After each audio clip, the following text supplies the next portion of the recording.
Jesus, o Messias, o Filho de Deus, o Rei dos Reis. O grande protagonista do livro mais importante da história ocidental, a Bíblia.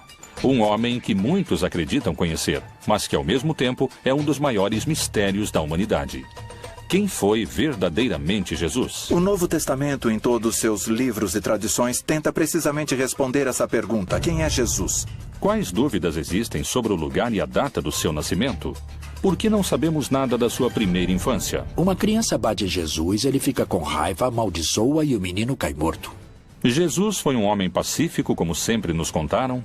Jesus costumava enfrentar os inimigos do povo.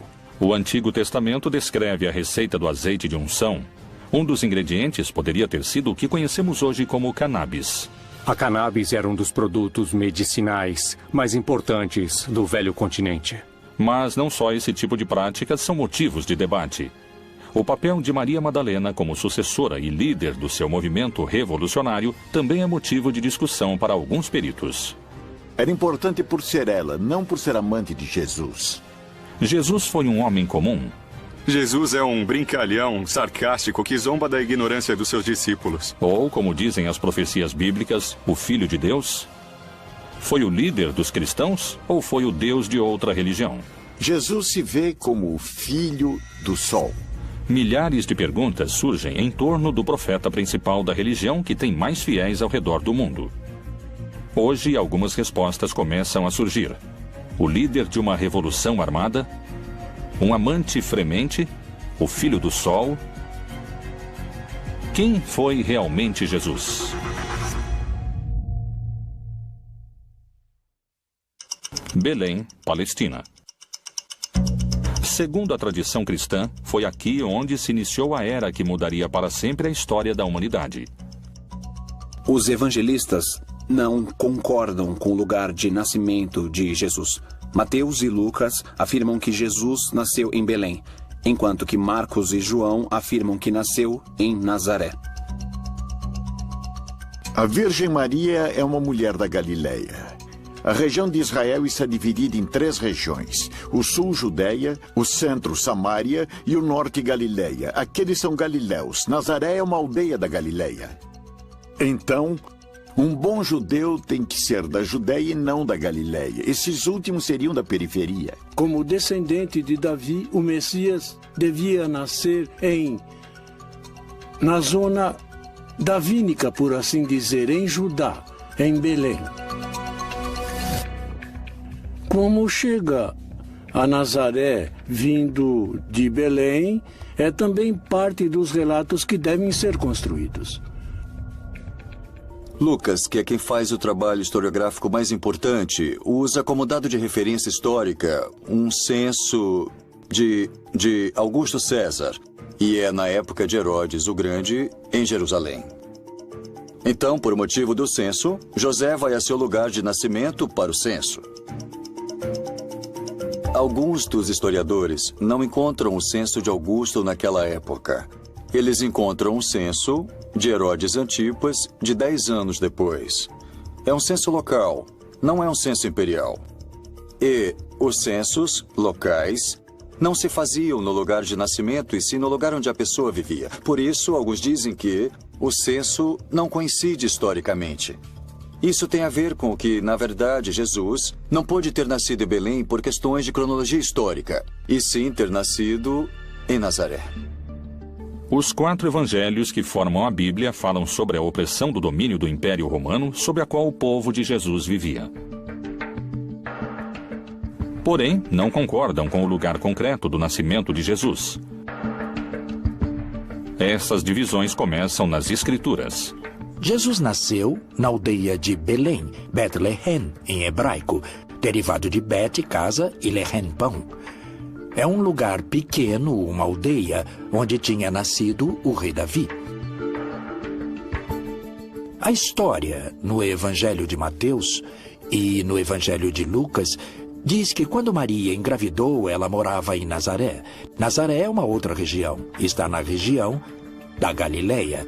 Está no norte do país. Nazaré, Israel. Uma pequena cidade em que hoje moram apenas 70 mil habitantes. está localizada a 115 quilômetros de Belém. 2 milênios atrás, essa viagem demorava quase uma semana e era em um território desértico, onde você podia morrer de desidratação ou como vítima de ladrões e bandidos.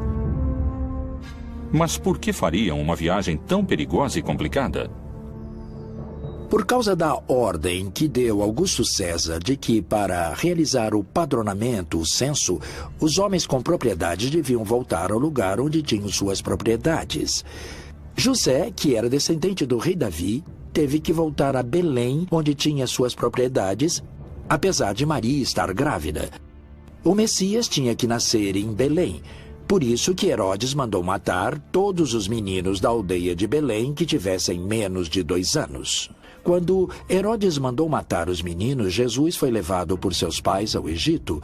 Mas quando Herodes morreu e José ficou sabendo, voltaram à Palestina para morar lá novamente. Mas não quis voltar a Belém, porque Aquelau, o filho de Herodes, era o governante e tinha um medo de que continuassem procurando o menino. Ele preferiu voltar àquela cidade onde já tinha morado há alguns anos, onde conheceu Maria, a cidade de Nazaré. Nas páginas da Bíblia não há coincidências sobre o lugar de nascimento de Jesus. Não existem fatos históricos que garantissem que tenha nascido em Belém. No Evangelho de São João, Natanael, um dos seus discípulos, se referindo a Jesus, se pergunta: Disse-lhe Natanael: Pode alguma coisa boa vir de Nazaré? Cumpriram-se as profecias? É realmente escassa a informação histórica sobre os primeiros anos de vida de Jesus? Que outros dados misteriosos se encontram ao redor da figura de Jesus? Como esteve formada sua família? Jesus pôde ter tido irmãos? A igreja assegura que Maria era virgem. Não somente que foi virgem antes de conceber a Jesus, mas que sempre foi virgem. Por isso não podem admitir que Jesus teve irmãos. E então, já que os textos existem, eles tentam justificar dizendo que, quando a Bíblia fala em irmãos, pode querer dizer primos, porque, na verdade, dizem que no texto hebraico não há 2 palavras diferentes para primos e para irmãos. Mas o problema é que os textos estão em grego, e no grego há diferença entre essas palavras, e eles falam em irmãos. Não conhecemos suas irmãs, e falam de Maria, Susana e dos seus irmãos. Falam de Tiago e Judas. E mencionam, no mínimo, que tem 2 irmãs e 2 irmãos. E mencionam seus nomes.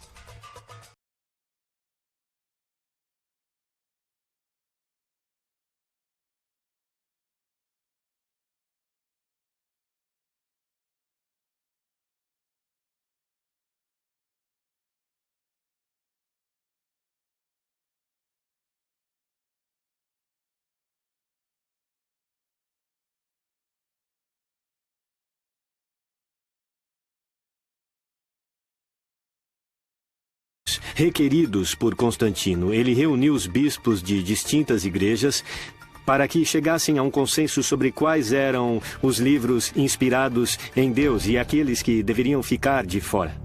Que enigmas contêm esses textos deixados de fora da Bíblia? Os evangelhos canônicos são também o resultado de diferentes teologias e interpretações de Jesus.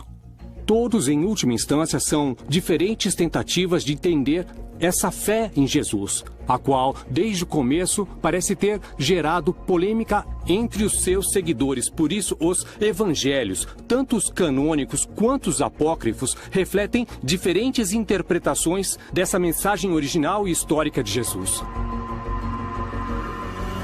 Os relatos dos evangelhos gnósticos tentam preencher as lacunas das coisas que não se falam nos evangelhos do primeiro século. E já que os evangelhos do primeiro século falam apenas de um rascunho da vida de Jesus entre seus 12 e 30 anos, eles vão se centrar em alguns relatórios da infância de Jesus, mas sempre apresentando um menino cheio de sabedoria de gnoses, ou seja, sabedoria infusa. Existe outro texto que não é dos evangelhos gnósticos. Este é um antigo texto lendário que fala sobre a infância de Jesus e sugere que ele, Jesus, não sabia como usar seus poderes, o que é quase cômico. É como uma criança arteira que não sabe o que fazer com isso. Jesus é um homem de paz, mas não deve se confundir com o sentimento pacifista que entendemos nos nossos dias, porque vemos muitas vezes a Jesus com um temperamento forte, inclusive fazendo coisas que nos pareceriam violentas. Um menino que corria esbarra e bate Jesus por detrás. Jesus fica com raiva, amaldiçoa e o menino cai morto.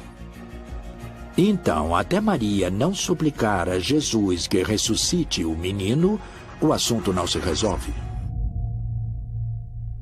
A imagem de Jesus maltratando seus semelhantes seria inadmissível para o cristianismo. Poderiam ter escondido essa versão? É possível que essa tenha sido uma característica do verdadeiro Jesus? O jeito de Cristo de ser pacífico é o ensinamento de levar as decisões da pessoa ao nível mais profundo da consciência, a agir desde o interior, desde dentro. O ensinamento de Jesus sobre oferecer uma face quando te baterem na outra se transforma no ensinamento mais geral sobre não exercer violência contra aquele que te persegue. Não significa deixar o violento continuar na violência. Significa permitir que a vítima, ela mesma, se torne violenta a partir da violência padecida. E se o verdadeiro Jesus não oferecia outra face, como asseguram? O Império Romano tinha submetido a Palestina com muita restrição. Como todo império que põe restrições às suas colônias, por exemplo. O campo estava devastado. Esse era o contexto. Um país dominado por Roma. E muitos esperavam um Messias guerreiro que fosse libertá-los do Império Romano. De fato, Jesus era do norte da Galileia. A Galileia tem uma característica: tinha muitas guerrilhas de revolta contra o Império Romano. Foi Jesus o Filho de Deus ou um revolucionário armado insubordinado contra o poder do Império Romano? Quem foram seus mestres que o guiaram como líder da resistência, que seria contra a opressão do Império Romano?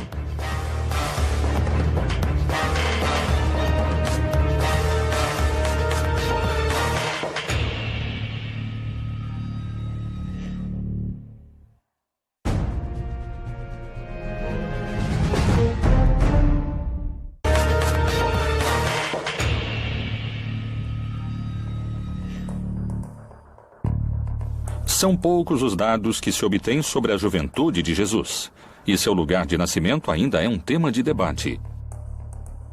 O que ninguém duvida é que lá pelo ano 0 da nossa era, Roma tinha se tornado o império mais extenso antes visto na humanidade.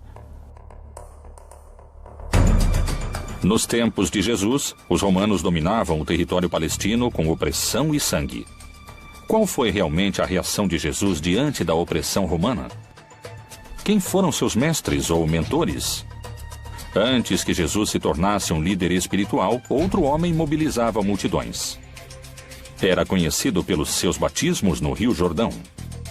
Foi um dos profetas mais importantes da sua época, e para muitos podia chegar a ser o Messias. João Batista foi filho de um sacerdote judeu. E todo sacerdote judeu é filho da família de Arão e da tribo de Levi. Ele começa dizendo que o reino de Deus tinha se aproximado e que quando o reino de Deus se estabelecesse, segundo o Apocalipse, todos os malvados seriam vencidos. E disse que faria uma manifestação da sua decisão em uma ablução ou batismo na água. João Batista era um predicador carismático. Seu sermão começava a ser cada vez mais desconfortável para os líderes romanos. Ele era um revolucionário naquela época. João Batista foi um dos profetas que, naquele momento, lideravam o movimento contra a dominação romana e também contra a dominação sacerdotal. Nesse movimento é que Jesus de Nazaré inicia sua militância. Jesus de Nazaré se incorpora no movimento de Batista. Ele é batizado pelo Batista. O batismo era o sinal de entrada a esse movimento. Herodes Antipas vê que o movimento de Batista é perigoso, então faz com que o aprisionem e depois com que o assassinem. Nesse momento, quando o aprisionam, Jesus se separa do movimento, sai da Pérea e volta à sua terra, que é a Galileia, e ali começa a formar seu próprio movimento. A partir do batismo, todos os sinais e eventos apontam que esse carpinteiro de Nazaré é alguém extraordinário. É alguém que tem o apoio do Espírito Santo, que era basicamente a presença de Deus no mundo para estabelecer seu reino. Jesus se tornaria o líder de um movimento cada vez mais multitudinário.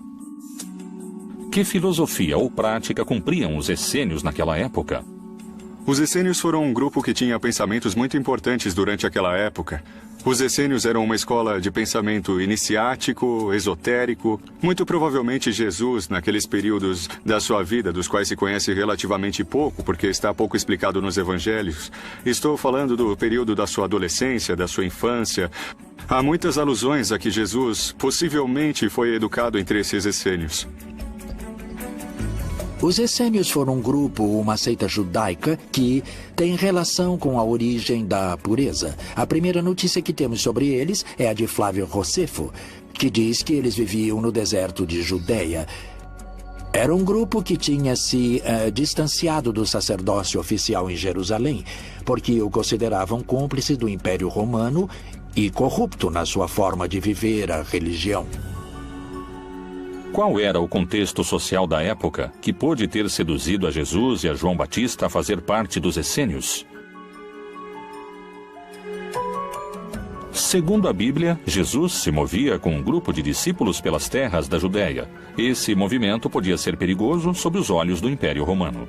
Quando Jesus começa a fazer parte do movimento e começa a ser perseguido, devemos levar em conta que a perseguição que estabelecem tanto Herodes Antipas, desde a Galileia, como o Império Romano, também o faz desde o princípio. No Evangelho de Marcos, no capítulo 3, consta que os fariseus vão procurar os partidários de Herodes Antipas, para matar Jesus, para eliminá-lo. Por isso, Jesus nunca consegue entrar de fato nas cidades. A única vez que entra em uma cidade é em Jerusalém e lá o matam. Os seguidores do Império Romano não hesitaram em decapitar João Batista. Jesus colocava sua vida em perigo e o movimento devia ser muito organizado. E levantando-se dali, foi para os termos da Judéia, além do Jordão. E a multidão se reuniu em torno dele e tornou a ensiná-los, como tinha por costume. Ele expressa com muita clareza em um debate que acontece com seus próprios discípulos. Eles dizem para Jesus que quando se consolidar o reino de Deus, eles vão dividir o poder. E Jesus diz, vocês estão completamente errados porque não há nada para dividir. Porque vocês acreditam que o conceito de poder é a dominação, ou seja, que é a arquia. Daí que vem hierarquia, isto é, domínio sagrado. Vocês têm que pensar nele como diaconia ou como douleia, no grego, que significa serviço, como escravo que serve. E, portanto, ele diz, nesse projeto, os últimos, ou seja, os camponeses, os pobres, serão os primeiros. Era revolucionário não só para aquela época, mas para todas as épocas. Na verdade, o seu projeto era o projeto daquilo que hoje nós denominamos comunismo. Quais poderiam ter sido os motivos pelos quais seu movimento teria aumentado a quantidade de seguidores exponencialmente? Evidentemente, os signos extraordinários que Jesus Cristo realizou puderam gerar um assombro e um crescimento no grupo daqueles que o seguiam. Os evangelhos, além de falarem sobre eventos pontuais de milagres, fazem sumários que também nos permitem entender quais seriam essas atividades. Teria realizado curas de enfermos, teria realizado exorcismos, ou seja, expulsão de demônios, teria realizado inclusive algumas ressurreições, ou seja, trazer à vida uma pessoa que estava morta. Teria realizado a multiplicação dos pães, teria caminhado sobre as águas. Portanto, uma série de sinais que nos demonstram que chegou o reino de Deus e que ele é uma pessoa autorizada, inclusive, sobre as forças da natureza. Jesus percorria as terras da Judéia se protegendo dos romanos. Mas seu caminho tinha um destino claro. O mais perigoso de todos, onde o estavam esperando o poder judeu e os romanos, Jerusalém. A célebre entrada de Jesus em Jerusalém é uma revolta.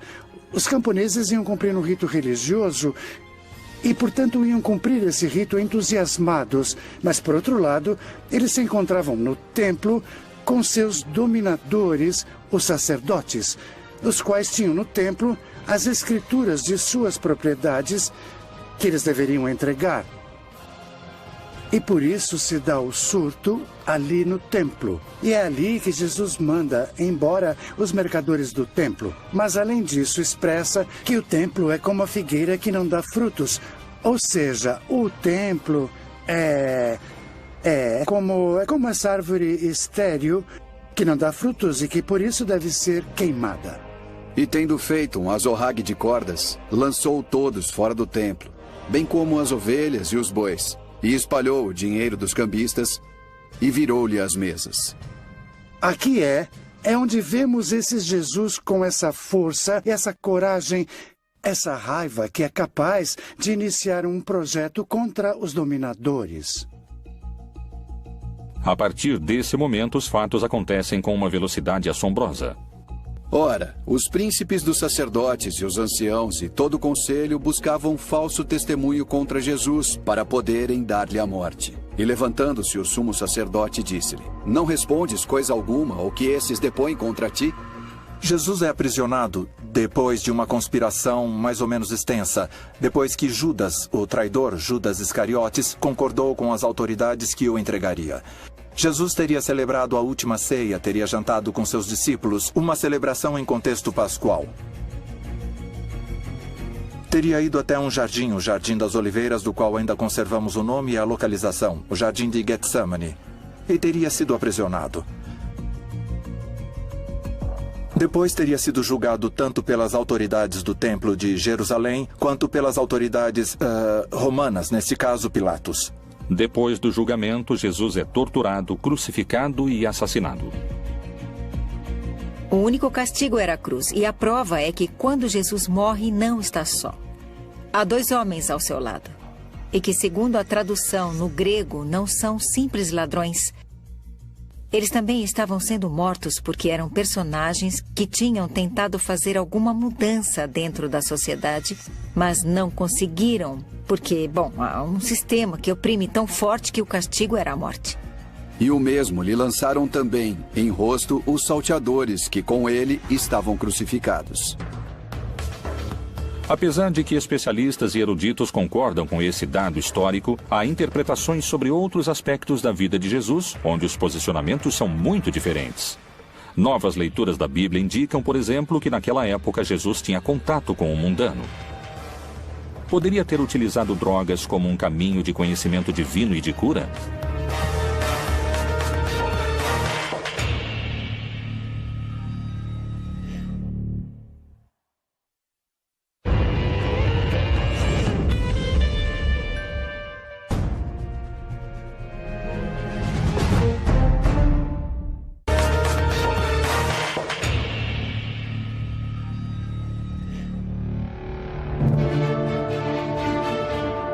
Segundo o que conta a tradição bíblica, durante seus anos, Jesus percorreu as terras da Judéia fazendo milagres.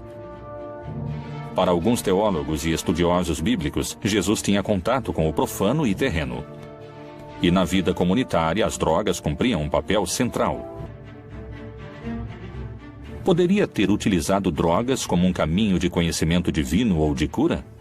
Possivelmente utilizou essas plantas. Jesus também utiliza plantas medicinais para suas curas. É bem possível. Em Mateus, pode-se ler que Jesus cura a sogra de Pedro. E chegada a tarde, trouxeram-lhe muitos endemoniados. E ele, com a sua palavra, expulsou dele os espíritos e curou todos os que estavam enfermos. Em todos os milagres de nosso Senhor Jesus, a cura aos cegos, ou à morte, ou aos mancos, inclusive se levantando da morte, como ele faz. Todos esses milagres apontam sua identidade como Filho de Deus. Os milagres não são o fim, não é assim. Eram o que as pessoas queriam esse poder entre eles. Mas eles ignoraram ou não quiseram ouvir que nosso Senhor Jesus estava falando com eles sobre quem ele era como Filho de Deus. E por isso seu maior milagre se torna sua própria ressurreição entre os mortos.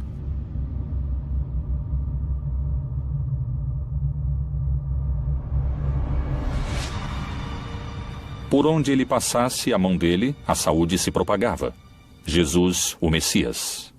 Foi capaz de realizar milagres ou estamos na presença de alucinações coletivas? Acredito que todos os grupos religiosos e místicos que desenvolveram diferentes práticas espirituais ao longo da história incorreram em práticas que favorecem a formação de estados de consciência pouco comuns ou também pouco raros. Como, por exemplo, a dança frenética que acontecia às vezes dentro de casas, e sabe-se que elas ficavam cheias de fumaça e que no meio de uma dança ou de um baile muito intenso geravam estados de êxtase. E seguramente puderam ter sido utilizados entorpecentes naturais que eles alegavam que tinham alcance, claro, como são utilizados por pessoas hoje em dia. No Evangelho de Marcos se faz referência ao caráter curativo do azeite de unção, com o qual os 12 apóstolos banhavam os doentes. E expulsavam muitos demônios, e ungiam muitos enfermos com óleo, e os curavam. Quais eram os elementos que transformavam esse azeite em um líquido altamente curativo? Temos os ingredientes definidos com bastante exatidão, estão descritos na Bíblia e inclusive temos as quantidades que devem ser agregadas ao azeite para poder realizar essa mistura, esse azeite de unção. Tem alguns componentes como a mirra, como a canela, como o canebossem, que provavelmente é um dos indícios de que temos o uso da cannabis desde os tempos bíblicos. No Antigo Testamento, no Êxodo 30, de 22 a 25, Jeová fala com Moisés e lhe indica a receita correta do azeite de unção. Tu, pois, toma para ti das principais especiarias. Da mais pura mirra, 500 ciclos, e da canela aromática a metade, a saber, 250 ciclos. E de cálamo aromático, 250 ciclos. E de cássia, 500 ciclos, segundo o ciclo do santuário. E de azeite de oliveiras, 1 hin. Nada parece estranho nesse texto. 3,5 litros de azeite de oliva misturados com diferentes plantas aromáticas. Mas descobriram algo inquietante. Esse azeite era utilizado única e exclusivamente para ungir reis, profetas ou personagens importantes. Não era um azeite que fosse utilizado em outro tipo de circunstâncias. Era exclusivamente para aquilo. O cannabis, em hebraico, se chama canebossem, que significa a cana do perfume. E se nós pudermos dar um pouco de asas à nossa imaginação, apesar de não ser aceito por todos os acadêmicos que se dedicam à linguística, aparentemente canebossem pode virar canebós e depois pode virar cannabis. E finalmente seria cannabis sativa, que é o nome do Ineus, que é o nome da planta hoje. Jesus, sendo judeu e tendo caminhado por todas as terras da Judéia, de Samaria e até o Oriente, o mais seguro é que tenha entrado em contato com as tribos que povoaram essas regiões e provavelmente até na Índia, onde se pensa que Jesus possa ter entrado em contato com alguma dessas substâncias, já que em algum momento passou lá uma parte da sua vida. A cannabis era um dos produtos medicinais adivinhatórios místicos mais importantes do velho continente. Por outro lado, a experiência com drogas vai ser sempre subjetiva, ou seja, só a pessoa que está experimentando a alucinação pode sentir essa presença. Mas não há um milagre do lado de fora, aquele que está do lado de fora não sabe o que acontece. Os evangelhos aceitos pela Igreja Católica nos permitem indagar sobre o uso de plantas psicotrópicas para a cura. Mas o que revelam esses textos? As drogas eram uma ferramenta do primeiro cristianismo para se aproximar ao conhecimento?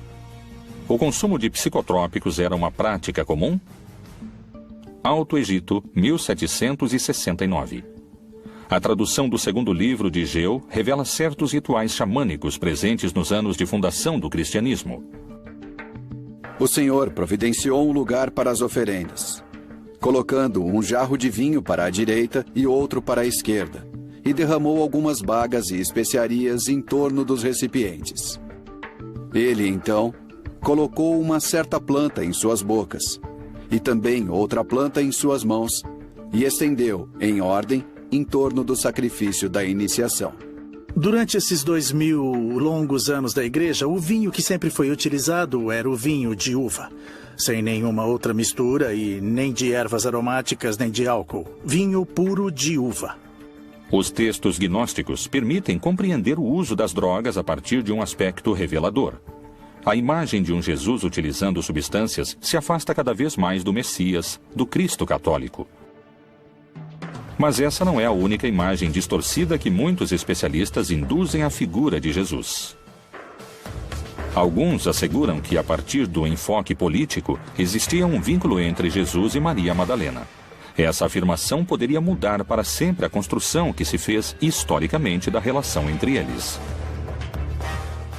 Maria Madalena foi seu braço direito na cruzada revolucionária que o Messias levantava contra o Império Romano?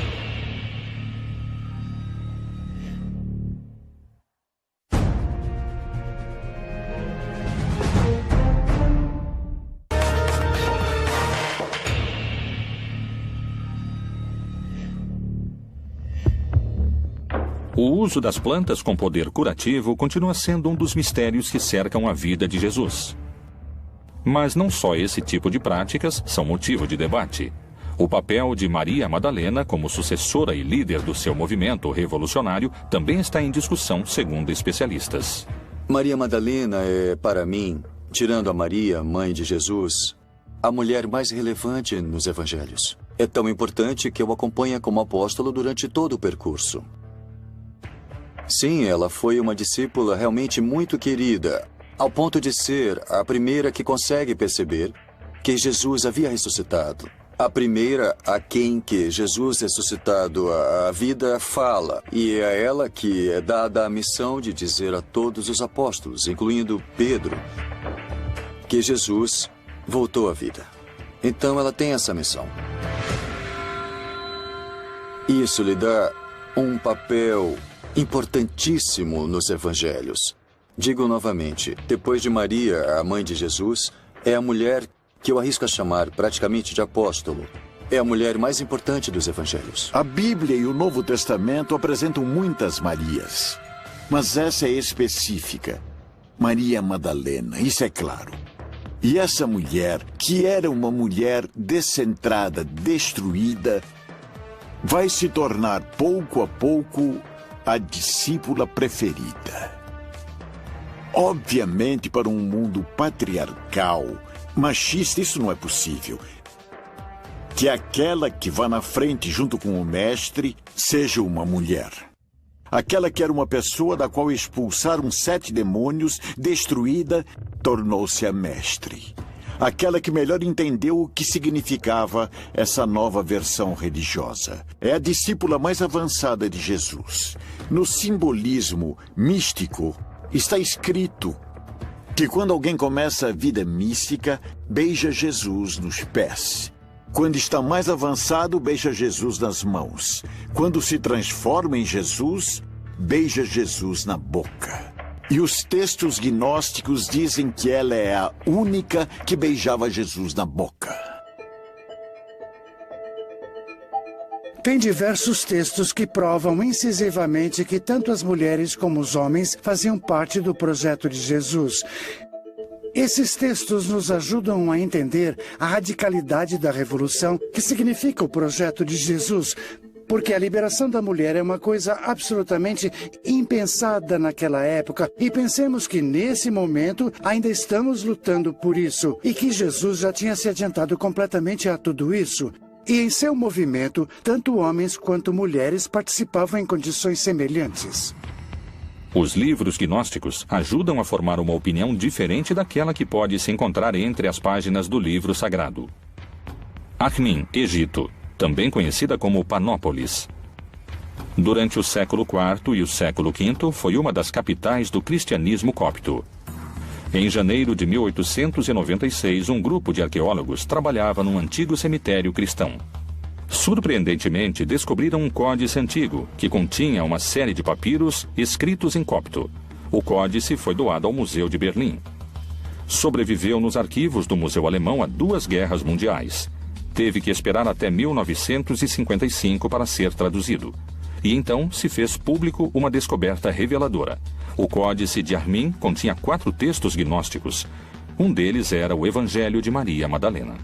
Faz pouco tempo encontrou-se o Evangelho de Maria Madalena, onde ela aparece muito como um líder entre os apóstolos. É ela que se reúne com os outros quando estão com medo de sair para pregar o Evangelho, porque temem morrer como Jesus morreu. E ela fica em pé e diz que tem coragem, porque o Senhor nos transformou, e então ela lhes prega a palavra de Jesus.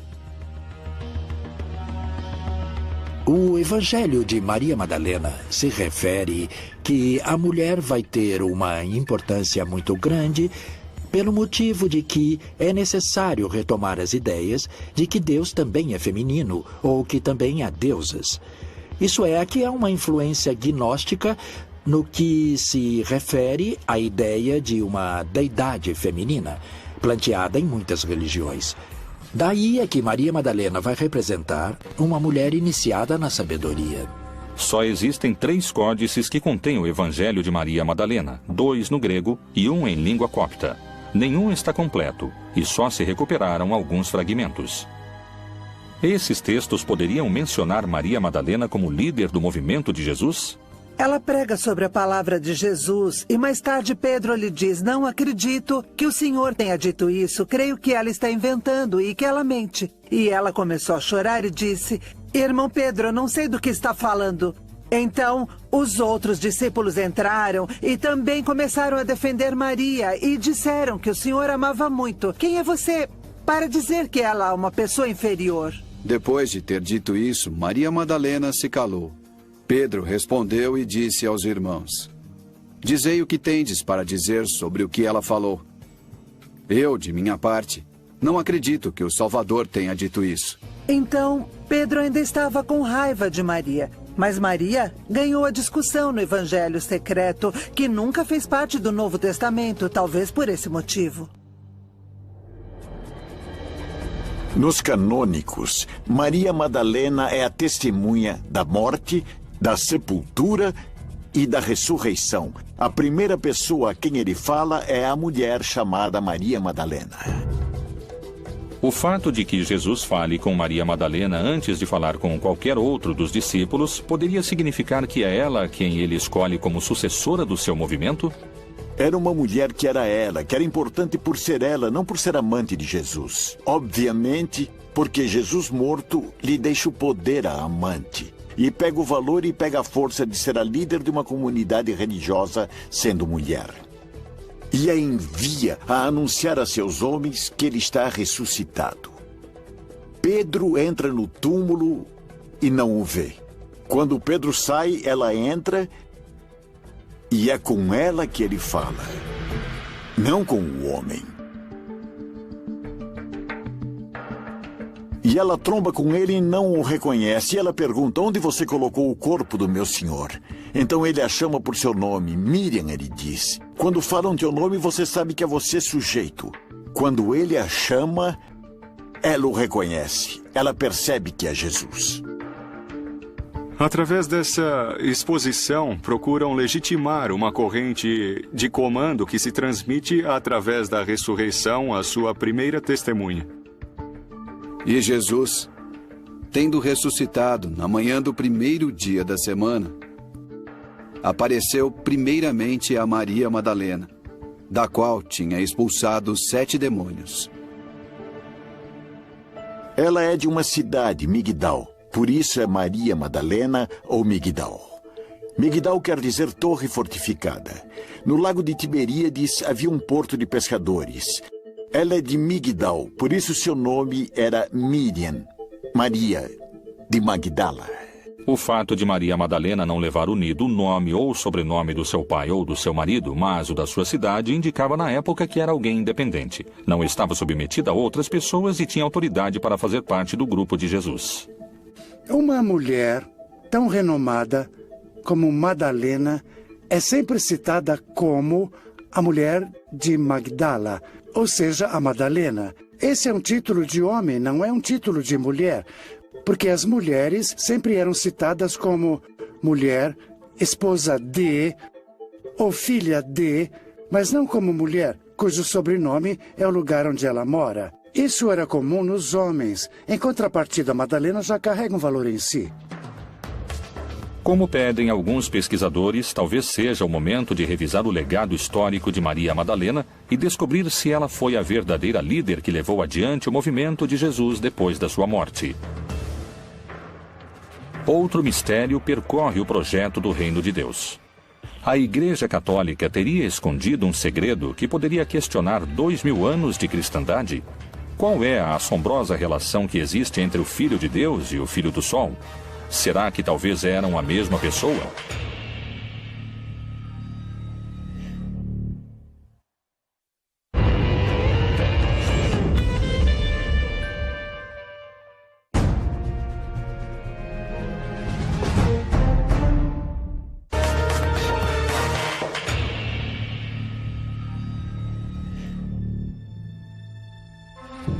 As questões sobre a origem do lugar de nascimento de Jesus, sobre se ele pertenceu ou não a um movimento revolucionário, o uso de drogas com poder curativo e o legado político de Maria Madalena seguiram sendo um mistério de debate. São muitos os dados perdidos na história de Jesus. Ir atrás das pistas ocultas na Bíblia é uma forma de descobrir seu verdadeiro rosto. Jesus pode ser a representação de outras crenças? Quando nasceu? Poderia não ter sido filho de Jeová, e sim filho do Sol? O ano do nascimento de Jesus está sujeito a controvérsias, ainda mais o dia da sua chegada ao mundo. As celebrações natalinas poderiam se sustentar sobre um dado errado?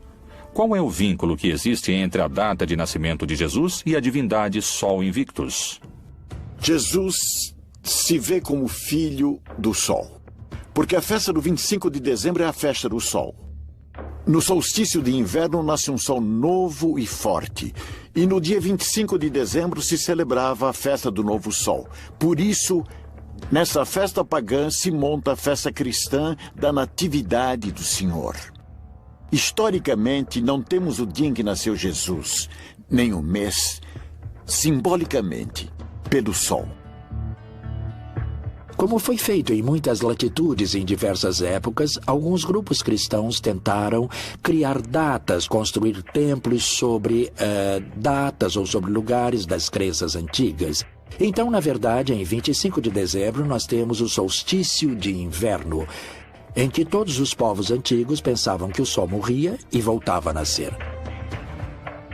A religiosidade primitiva venerou o sol como o deus principal. Sua figura pode se encontrar representada nos principais credos. Kinish Ahau é a cosmogonia maia, Inti na religiosidade inca, Hélio no Olimpo grego, Ra na cultura egípcia.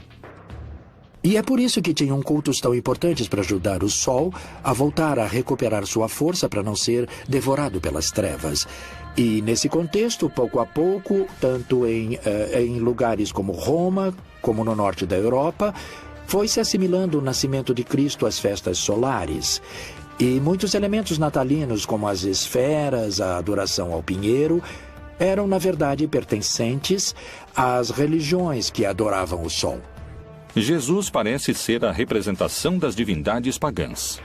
Percorre o mesmo caminho do Deus Sol. Realmente existiu ou é uma criação arquetípica? A Bíblia apresenta uma versão de Jesus. Mas, indagando nos seus segredos, podem-se encontrar muitas perguntas sem respostas contundentes. Foi o maior dos profetas? Foi um revolucionário? Quem é esse impactante homem que 2000 anos depois da sua morte continua mobilizando multidões? Jesus, outro dos grandes mistérios da Bíblia Proibida.